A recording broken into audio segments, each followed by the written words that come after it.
आज की इस वीडियो में हम लोग सामान्य अध्ययन के प्रश्नों का फास्ट रिवीजन करेंगे। ऐसे प्रश्न आगामी सभी प्रतियोगी परीक्षाओं के लिए अत्यंत महत्वपूर्ण हैं। तो आइए हम लोग आज का सेशन शुरू करते हैं।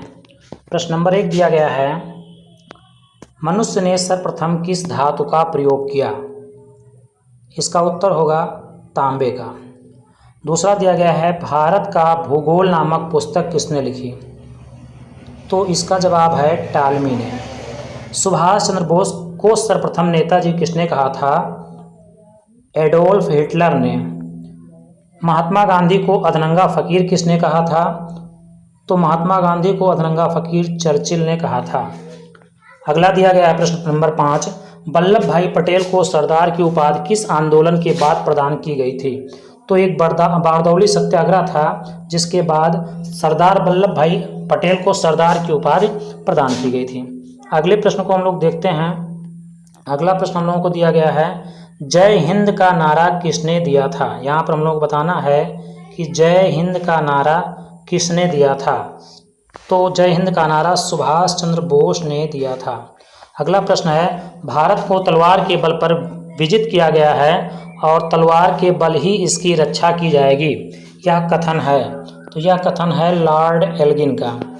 प्रश्न नंबर 8 दिया गया है, जनवरी 1879 में ब्रिटेन की महारानी विक्टोरिया को किस उपाधि से सम्मानित करने के लिए दिल्ली दरबार का आयोजन किया गया था? तो कैसर ए हिंद की उपाधि से सम्मानित करने के लिए दिल्ली दरबार का आयोजन किया गया था। प्रश्न नंबर 9 दिया गया है, 14वीं लोकसभा के अध्यक्ष कौन थे? तो सोमनाथ चटर्जी। 14वीं लोकसभा के अध्यक्ष सोमनाथ चटर्जी। अगला प्रश्न दिया गया है, सारिस्का में बाघों के विलुप्त होने की घटना की जांच हेतु केंद्र सरकार ने किसकी अध्यक्षता में कार्यदल बनाया है? तो सुनीता नारायण की अध्यक्षता में जो है वो कार्यदल बनाया गया है। अगला प्रश्न हम लोग देखेंगे, दिया गया है प्रश्न नंबर 11, पहली लोकसभा के अध्यक्ष कौन थे? तो जीवी मावलंकर जो थे वो पहली लोकसभा के अध्यक्ष थे। प्रथम लोकसभा का गठन कब हुआ था? तो इसका जवाब होगा 6 मई 1952। प्रश्न नंबर 13 दिया गया है, विदेशों के लिए भारतीय राजदूतों की नियुक्ति कौन करता है? तो इनकी नियुक्ति राष्ट्रपति द्वारा की जाती है। राष्ट्रपति को क्षमादान की शक्ति संविधान के किस अनुच्छेद के अंतर्गत दी गई है? तो ये अनुच्छेद 72 के अंतर्गत दी गई है। अगला प्रश्न दिया गया है, झंडा समिति के अध्यक्ष कौन थे? तो झंडा समिति के अध्यक्ष जो है वो जेबी कृपलानी थे। अगला प्रश्न हम लोग देखेंगे, प्रश्न नंबर 16 दिया गया है, संविधान निर्माण की प्रक्रिया में कुल कितना समय लगा? तो 2 वर्ष 11 महीना 18 दिन लगा था। अगला प्रश्न हम लोग देखेंगे, संविधान सभा का गठन कब किया गया था? तो संविधान सभा का गठन जुलाई 1946 में किया गया था। प्रश्न नंबर 18 हम लोगों को दिया गया है, अभ्रक के उत्पादन में भारत का विश्व में कौन सा स्थान है? तो अभ्रक के उत्पादन में भारत जो है वो प्रथम स्थान पर है। अगला प्रश्न दिया गया है, देश में सर्वाधिक सोना किस राज्य से प्राप्त होता है? इसका जवाब होगा कर्नाटक। आधुनिक ओलंपिक खेल प्रतियोगिता का प्रारंभ कब हुआ? 1896 ईस्वी में। प्रश्न नंबर 21 दिया गया है, भारतीय ओलंपिक परिषद की स्थापना कब हुई? तो इसकी स्थापना सन 1924 ईस्वी में हुई। ओलंपिक मशाल जलाने की प्रथा कब से शुरू हुई? तो इसकी शुरुआत जो है 1928 ईस्वी से एम्बेसडर ओलंपिक के बाद शुरू की गई थी। अगले प्रश्न को हम लोग देखेंगे, प्रश्न नंबर 23 हम लोगों को दिया गया है, ओलंपिक खेलों का टीवी पर विस्तृत प्रसारण कब से शुरू हुआ? तो ये 1960 से शुरू हुआ था। अगला प्रश्न हम लोग देखेंगे, दिया गया है, राष्ट्रमंडल खेलों की शुरुआत कब से हुई? तो इसकी शुरुआत 1930 ईस्वी से हुई। भारत ने पहली बार कब राष्ट्रमंडल खेलों में भाग लिया? तो इसका जवाब यहाँ पर दिया गया है 1934 ईस्वी में दूसरे राष्ट्रमंडल खेल से। आइए हम लोग अगले प्रश्न को देखते हैं। प्रश्न नंबर 26 हम लोगों को दिया गया है, एशियाई खेल का प्रारंभ कब हुआ? यहाँ पर बताना है हम लोगों को एशियाई खेल का प्रारंभ कब हुआ। तो एशियाई खेल का प्रारंभ 4 मार्च 1951 ईस्वी में दिल्ली में हुआ। अगला प्रश्न दिया गया है, क्रिकेट खेल का जन्मदाता कौन से देश को माना जाता है? तो इंग्लैंड को माना जाता है। फुटबॉल खेल का जन्म कहाँ हुआ? फुटबॉल का जन्म जो है इंग्लैंड से हुआ। प्रश्न नंबर 29 दिया गया है, वॉलीबॉल का जन्म किस देश में माना जाता है? तो वॉलीबॉल का जन्म संयुक्त राज्य अमेरिका से माना जाता है। आधुनिक गोल्फ की सर्वप्रथम शुरुआत कहाँ हुई? स्कॉटलैंड से। अमेरिका का राष्ट्रीय खेल कौन सा है? बेसबॉल जो है अमेरिका का राष्ट्रीय खेल है। अगला प्रश्न हम लोगों को दिया गया है 32 नंबर। यहाँ पर बताना है सांड युद्ध कौन से देश का राष्ट्रीय खेल है? तो सांड युद्ध जो है वो स्पेन का राष्ट्रीय खेल है। चीन का राष्ट्रीय खेल कौन सा है? तो टेबल टेनिस जो है वो चीन का राष्ट्रीय खेल है। क्रिकेट कौन से देश का राष्ट्रीय खेल है? इंग्लैंड और ऑस्ट्रेलिया का राष्ट्रीय खेल जो है वो क्रिकेट है। प्रश्न नंबर 35 हम लोगों को दिया गया है, भूटान का राष्ट्रीय खेल कौन सा है? तो भूटान का राष्ट्रीय खेल तीरंदाजी है। भूटान का राष्ट्रीय खेल क्या है? तीरंदाजी है। बैडमिंटन कौन से देश का राष्ट्रीय खेल है? तो बैडमिंटन जो है वो मलेशिया का राष्ट्रीय खेल है। पाकिस्तान का राष्ट्रीय खेल कौन सा है? हॉकी है। घुड़सवारी खेल के मैदान को क्या कहा जाता है? एरीना कहा जाता है। घुड़सवारी खेल का जो मैदान होता है उसे क्या कहा जाता है? एरीना कहा जाता है। साइकिलिंग के मैदान को क्या कहा जाता है? यहाँ पर बताना है। तो उसको हम लोग वेलोड्रम बोलते हैं। क्या बोलते हैं? वेलोड्रम बोलते हैं। जो साइकिल चलाने का जो मैदान होता है उसको वेलोड्रम बोला जाता है। अगला प्रश्न हम लोगों को दिया गया है, बोरगाल जो है पुरस्कार किस क्षेत्र में दिया जाता है? तो ये कृषि क्षेत्र में दिया जाता है। नेक्स्ट प्रश्न को हम लोग देखते हैं। प्रश्न नंबर 41 दिया गया है, व्यास सम्मान का संबंध किस क्षेत्र से है? तो व्यास सम्मान का संबंध जो है वो साहित्य क्षेत्र से है। नोबेल पुरस्कार किन क्षेत्रों में दिया जाता है? तो नोबेल पुरस्कार चिकित्सा, साहित्य, शांति, रसायन, भौतिक और अर्थशास्त्र में दिया जाता है। अगले प्रश्न की ओर हम लोग चलते हैं। अगला प्रश्न हम लोग को दिया गया है, प्रश्न नंबर 43 है, नोबेल पुरस्कार किसकी याद में दिया जाता है? तो नोबेल पुरस्कार जो है वो अल्फ्रेड नोबेल के नाम, वैज्ञानिक अल्फ्रेड बर्नहार्ड नोबेल की याद में दिया जाता है। फिल्म जगत में दिया जाने वाला सबसे प्रतिष्ठित अंतर्राष्ट्रीय पुरस्कार कौन सा है? तो वो ऑस्कर पुरस्कार है। विश्व में पत्रकारिता के क्षेत्र में दिया जाने वाला पुरस्कार कौन सा है? पुलित्जर पुरस्कार जो होता है वो पत्रकारिता के क्षेत्र में दिया जाता है। भारत का सबसे बड़ा राष्ट्रीय पुरस्कार कौन सा है? तो भारत रत्न है। भारत का सबसे बड़ा राष्ट्रीय पुरस्कार भारत रत्न है। एशिया का नोबेल पुरस्कार किसे कहा जाता है? रमन मैग्सेसे पुरस्कार को जो है वो एशिया का नोबेल पुरस्कार कहा जाता है। अगला प्रश्न हम लोगों को दिया गया है, प्रश्न नंबर 48 है, भारत में वीरता के लिए सैनिकों को दिया जाने वाला सर्वोच्च पुरस्कार कौन सा है? तो वो परमवीर चक्र है जो वीरता के लिए दिया जाता है। गांधी शांति अंतर्राष्ट्रीय पुरस्कार कब शुरू किया गया? तो इसकी शुरुआत सन 1995 में हुई थी। अगले प्रश्न को हम लोग देखते हैं। हम लोगों को अगला प्रश्न दिया गया है, देश में कलिंग पुरस्कार कब शुरू किया गया? यहाँ पर हम लोगों को बताना है कि देश में कलिंग पुरस्कार कब शुरू किया गया। तो कलिंग पुरस्कार सन 1952 में शुरू किया गया था। ग्रैमी पुरस्कार का संबंध किस क्षेत्र से है? तो इसका संबंध संगीत क्षेत्र से है। कश्मीर का अकबर किसे कहा जाता है? जैनुल आबदीन को कश्मीर का अकबर कहा जाता है। यामिनी कृष्णमूर्ति का संबंध किस शास्त्रीय नृत्य से है? तो यामिनी कृष्णमूर्ति का संबंध जो है वो भारतनाट्यम से है। हेमा मालिनी श्रीदेवी का संबंध किस शास्त्रीय नृत्य से है? तो उसको हम लोग मोहिनी अट्टम कहते हैं। मोहिनी अट्टम से हेमा मालिनी और श्रीदेवी का संबंध है। अगले प्रश्न को हम लोग देखते हैं, लच्छू महाराज का संबंध किस शास्त्रीय नृत्य से है? तो लच्छू महाराज का संबंध जो है वो कथक से माना जाता है। किससे माना जाता है? कथक से माना जाता है। गोवा दिवस कब मनाया जाता है? तो ये 19 दिसंबर को मनाया जाता है। गुजरात एवं महाराष्ट्र दिवस कब मनाया जाता है? तो गुजरात और महाराष्ट्र दिवस जो है वो 1 मई को मनाया जाता है। नेक्स्ट क्वेश्चन को हम लोग देखेंगे। नेक्स्ट क्वेश्चन दिया गया है 58 नंबर है, जल सेना का प्रधान कौन होता है? तो जल सेना का प्रधान एडमिरल होता है। उसको क्या कहा जाता है? एडमिरल कहा जाता है। अगले प्रश्न को हम लोग देखेंगे, थल सेना का प्रधान कौन होता है? तो उसको जनरल के नाम से जाना जाता है। भारत की संसद किससे मिलकर बनती है? तो भारत का संसद राष्ट्रपति, राज्यसभा व लोकसभा से मिलकर बनती है। राज्यसभा के सदस्यों का कार्यकाल कितना होता है? तो इनका कार्यकाल जो है वो 6 वर्ष का होता है। संविधान के किस अनुच्छेद में उपराष्ट्रपति निर्वाचित होता है? अनुच्छेद 63 के अंतर्गत जो है वो उपराष्ट्रपति का निर्वाचन किया जाता है। अगले प्रश्न को हम लोग देखेंगे। प्रश्न नंबर 63 दिया गया है यहाँ पे, कैबिनेट मंत्रियों में सबसे बड़ा कार्यकाल किसका रहा है? तो सबसे बड़ा कार्यकाल जो है वो जगजीवन राम का रहा है। लगभग कितने वर्ष? 32 वर्ष रहा है। अगले प्रश्न को हम लोग देखते हैं। दिया गया है सबसे कम समय तक एक कार्यकाल में प्रधानमंत्री कौन रहा? तो वो अटल बिहारी वाजपेयी थे, जो 13 दिन के लिए प्रधानमंत्री बने थे। प्रधानमंत्रियों में सबसे बड़ा कार्यकाल किनका रहा? तो जवाहरलाल नेहरू थे, जिनका कार्यकाल 16 वर्ष 9 माह और 13 दिन था।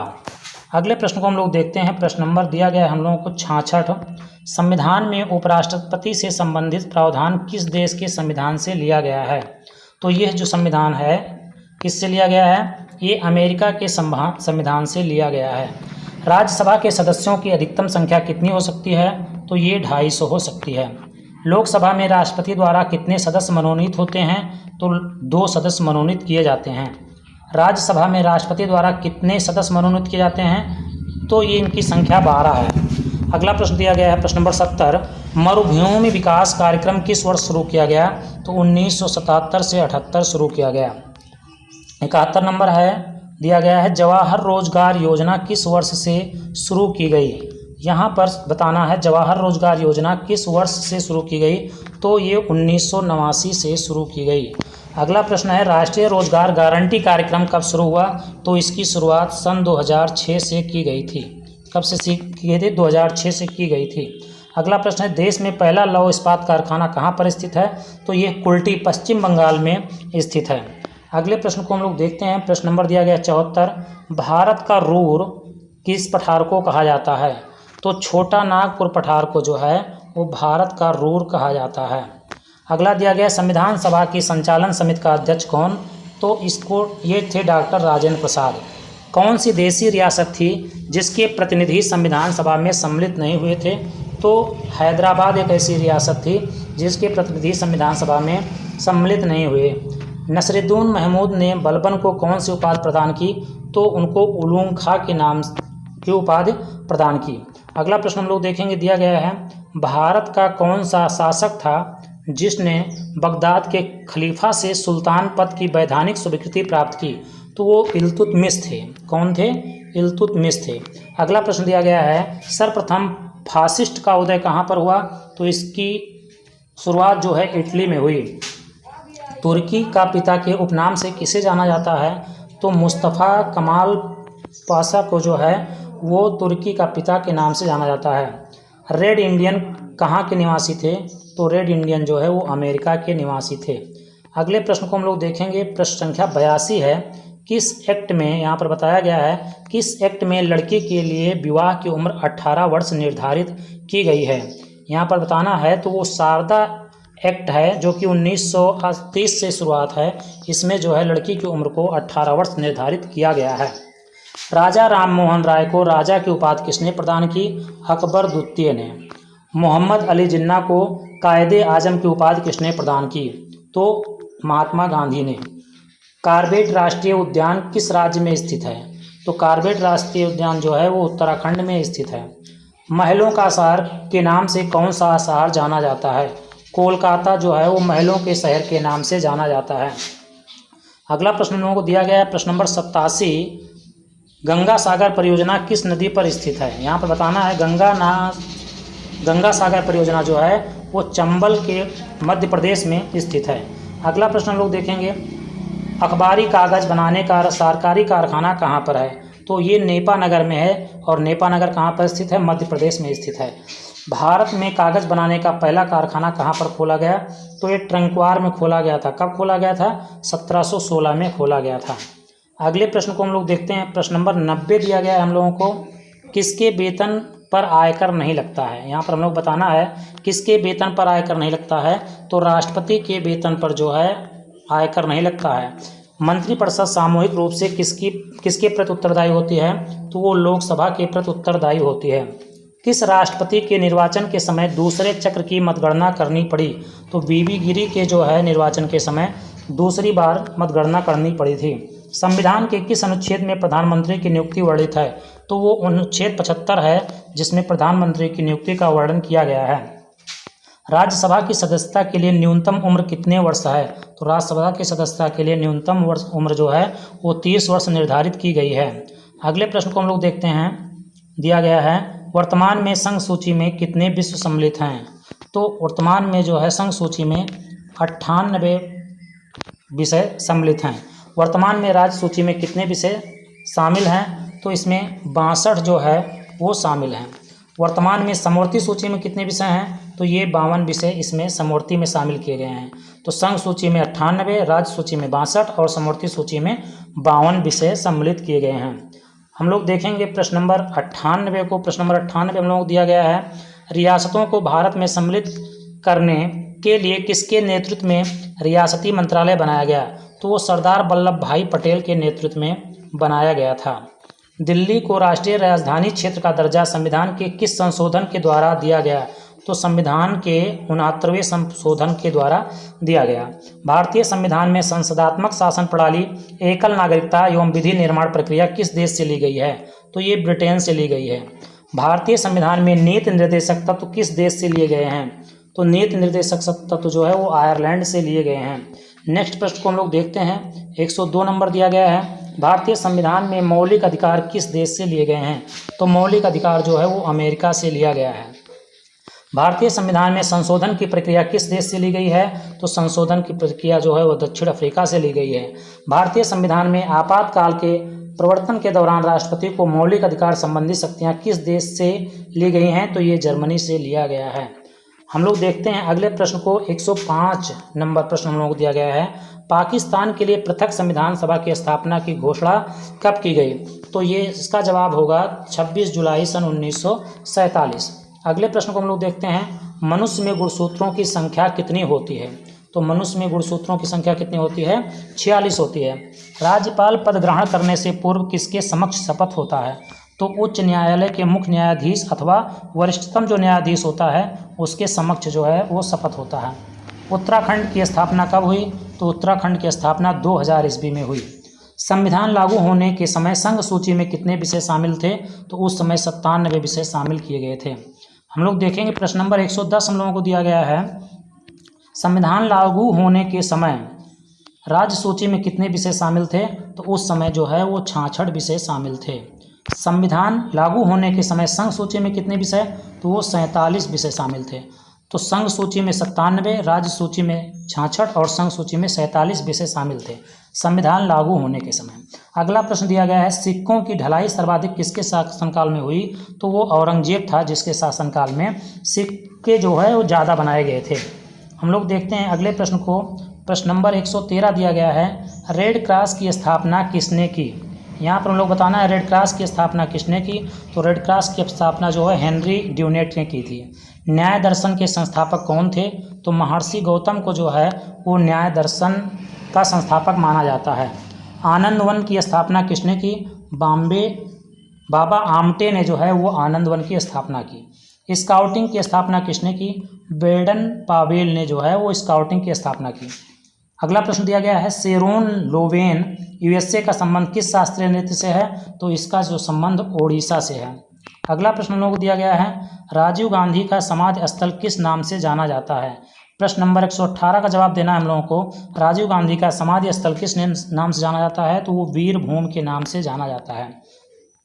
नेक्स्ट प्रश्न दिया गया है, महाप्रयाग घाट किसका समाधि स्थल है? तो वो डॉक्टर राजेंद्र प्रसाद का समाधि स्थल है। पाल वंश का संस्थापक कौन था? तो गोपाल जो था वो पाल वंश का संस्थापक था। हम लोग अगले प्रश्न को देखते हैं। प्रश्न नंबर 130 हम लोगों को दिया गया है, 121 दिया गया है, गुर्जर प्रतिहार वंश का संस्थापक कौन था? तो गुर्जर प्रतिहार वंश का संस्थापक जो था वो नागभट्ट प्रथम था। दिया गया है अगला प्रश्न 122 नंबर, गढ़वाल राठौर वंश का संस्थापक कौन था? तो चंद्रदेव थे।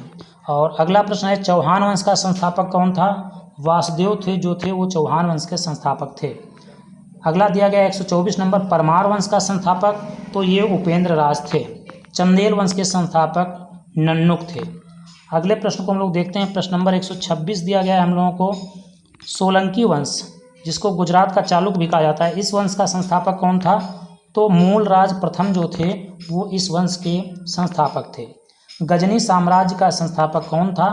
अल्पतगीन जो था वो गजनी साम्राज्य का संस्थापक था। गुलाम वंश की स्थापना किसने की थी? कुतुबुद्दीन ऐबक के द्वारा गुलाम वंश की स्थापना की गई थी।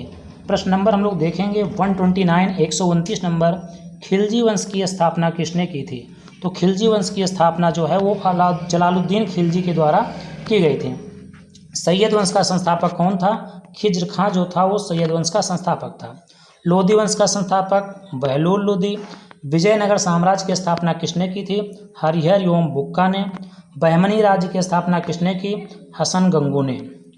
आगे हम लोग देखेंगे मुगल वंश का संस्थापक कौन था? प्रश्न नंबर 134, मुगल वंश का संस्थापक कौन था? तो बाबर जो था वो मुगल वंश का संस्थापक था। सूर साम्राज्य का संस्थापक कौन था? शेर शाह सूरी। अगला प्रश्न दिया गया है मराठा साम्राज्य का संस्थापक कौन था? तो मराठा साम्राज्य की स्थापना किसने की थी? शिवाजी ने की थी, शिवाजी के द्वारा किया गया था। अगले प्रश्न को हम लोग देखते हैं। प्रश्न नंबर 137 दिया गया है भगवत गीता, योग वशिष्ठ, उपनिषद एवं रामायण का फारसी अनुवाद किसने करवाया? तो इसका जवाब होगा दारा शिकोह। किसने करवाया था? दारा शिकोह ने। धर्मट का युद्ध किसके बीच हुआ? तो दारा शिकोह और औरंगजेब के मध्य जो है वो धर्मट का युद्ध हुआ था। औरंगजेब को किस नाम से जाना जाता था? जिंदा पीर के नाम से औरंगजेब को जाना जाता था। मराठा साम्राज्य के संस्थापक कौन थे? शिवाजी। शिवाजी द्वारा लगाए गए 2 कर कौन से? चौथ और सरदेशमुखी जो है वो शिवाजी द्वारा लगाए गए 2 कर थे। अगले प्रश्न को हम लोग देखेंगे। अगला प्रश्न हम लोगों को दिया गया है लंपट मूर्ख किसे कहा जाता था? तो लंपट मूर्ख जो है वो जहांदार शाह को कहा जाता था। रंगीला बादशाह किससे कहा जाता था? तो मोहम्मद शाह जो थे वो रंगीला बादशाह के नाम से विख्यात थे। अगले प्रश्न को हम लोग देखते हैं। प्रश्न नंबर 144 हम लोगों को दिया गया है ईरान का नेपोलियन किसे कहा गया? तो ईरान का नेपोलियन नादिर शाह को कहा गया। किसको कहा गया? नादिर शाह को कहा गया। मुगल दरबार में आने वाला प्रथम अंग्रेज कौन था? कैप्टन हॉकिंस जो था वो मुगल दरबार में आने वाला प्रथम अंग्रेज था। गुरमुखी लिपि का आरंभ किसने किया? गुरु अंगद ने। खालसा पंथ की स्थापना गुरु गोविंद सिंह के द्वारा की गई थी। प्रश्न नंबर 148 फोर्ट विलियम कॉलेज की स्थापना किसने की? तो लॉर्ड वेलेस्ली ने जो है वो फोर्ट विलियम कॉलेज की स्थापना की। अगले प्रश्न को हम लोग देखते हैं। प्रश्न नंबर 149 हम लोगों को दिया गया है भारत में पहली बार सार्वजनिक निर्माण विभाग की स्थापना किसने की? तो लॉर्ड डलहौजी के द्वारा जो है वो भारत में पहली बार सार्वजनिक निर्माण विभाग की स्थापना की गई थी। अजमेर में मेयो कॉलेज की स्थापना किसने की थी? तो ये लॉर्ड मेयो के द्वारा किया गया था। हम लोग अगले प्रश्न की ओर चलते हैं। आज के सेशन में हम लोग 200 प्रश्नों का फास्ट रिवीजन करेंगे। 150 प्रश्न पूरे हो चुके हैं। अगर वीडियो आप लोगों को पसंद आती है तो वीडियो को लाइक करना ना भूलें, चैनल को सब्सक्राइब करें, बेल आइकन को प्रेस कर लें, जिससे इस तरीके की अपलोड होने वाली सारी वीडियोज़ की नोटिफिकेशन आप लोगों को आसानी से मिल सके। हम लोग अगले प्रश्न की ओर चलते हैं। प्रश्न नंबर 151 दिया गया है भारत के उद्धारक की संज्ञा किसे दी गई? तो भारत के उद्धारक की संज्ञा जो है वो लॉर्ड रिपन को दी गई थी। फिर शिमला समझौता कब हुआ? ये 1972 में। स्वतंत्र भारत के प्रथम गवर्नर जनरल कौन थे? 153 नंबर लॉर्ड माउंटबेटन। और तात्या टोपे का वास्तविक नाम क्या था? तो इनका वास्तविक नाम रामचंद्र पांडुरंग था। इंग्लैंड में भारतीय सुधार समिति की स्थापना किसने की? दादा भाई नौरोजी द्वारा की गई थी। अगले प्रश्न को हम लोग देखते हैं। प्रश्न नंबर 156 दिया गया है जलियांवाला बाग हत्याकांड में जनरल डायर का सहयोग करने वाले भारतीय का नाम बताओ। तो हंसराज था जो जनरल डायर का जो है वो सहयोग किया था। मेवाड़ में भील आंदोलन का नेतृत्व किसने किया? मोतीलाल तेजावत ने। साइमन कमीशन को और किस नाम से जाना जाता है यहाँ पर बताना है। तो इनको व्हाइट मैन कमीशन के नाम से भी जाना जाता है। किस नाम से जाना जाता है? व्हाइट मैन कमीशन के नाम से भी जाना जाता है। अगले प्रश्न को हम लोग देखते हैं। प्रश्न नंबर 159 दिया गया है प्रथम गोलमेज सम्मेलन कब हुआ? तो प्रथम गोलमेज सम्मेलन जो है वो 12 सितंबर 1930 को हुआ। कब हुआ? 12 सितंबर 1930 को हुआ। अगले प्रश्न को हम लोग देखते हैं। अगला प्रश्न हम लोगों को दिया गया है तरुण स्त्री सभा की स्थापना कब हुई? तो ये कलकत्ता कहाँ की गई थी? तो ये कलकत्ता में की गई थी। मनुष्य ने सर्वप्रथम किस धातु का प्रयोग किया? तो मनुष्य ने सर्वप्रथम तांबे का प्रयोग किया था। भारत का भूगोल नामक पुस्तक किसने लिखी? तो ये टालमी द्वारा लिखी गई थी। सुभाष चंद्र बोस को सर्वप्रथम नेताजी किसने कहा था? तो एडोल्फ हिटलर ने कहा था। महात्मा गांधी को अधनंगा फकीर किसने कहा था? तो ये चर्चिल ने कहा था। अगले प्रश्न को हम लोग देखते हैं। अगला प्रश्न हम लोग को दिया गया है, वल्लभ भाई पटेल को सरदार की उपाधि किस आंदोलन के बाद प्रदान की गई थी? तो बारदौली सत्याग्रह था जिसके बाद प्रदान की गई थी। और जय हिंद का नारा किसने दिया था? सुभाष चंद्र बोस ने दिया था। जय हिंद का नारा किसने दिया था? सुभाष चंद्र बोस ने दिया था। अगले प्रश्न की ओर हम लोग चलते हैं। अगला प्रश्न हम लोग देखते हैं। दिया गया है हम लोगों को, भारत को तलवार के बल पर विजित किया गया और तलवार के बल पर ही इसकी रक्षा की जाएगी, ये कथन किसका है? तो ये कथन लॉर्ड एल्गिन का है। फिर है, जनवरी 1879 में ब्रिटेन की महारानी विक्टोरिया को किस उपाधि से सम्मानित करने के लिए दिल्ली दरबार का आयोजन किया गया? कैसर ए हिंद। इन प्रश्नों का रिवीजन हो रहा है। स्टार्टिंग में भी हम लोग इस तरीके के प्रश्नों को देख चुके हैं। 14वीं लोकसभा के अध्यक्ष कौन थे? तो सोमनाथ चटर्जी थे। सरिस्का में बाघों के विलुप्त होने की घटना की जांच हेतु केंद्र सरकार ने किसकी अध्यक्षता में कार्यदल बनाया गया? सुनीता नारायण के। पहली लोकसभा के अध्यक्ष कौन थे? जीवी मावलंकर जो थे वो पहली लोकसभा के अध्यक्ष थे। अगला प्रश्न दिया गया है, राष्ट्रपति की क्षमादान शक्ति संविधान के किस अनुच्छेद के अंतर्गत दी गई है? तो ये 72 है जिसके अंतर्गत दी गई है। और एक प्रश्न और इसमें छूट रहा है, विदेशों के लिए भारतीय राजदूतों की नियुक्ति कौन करता है?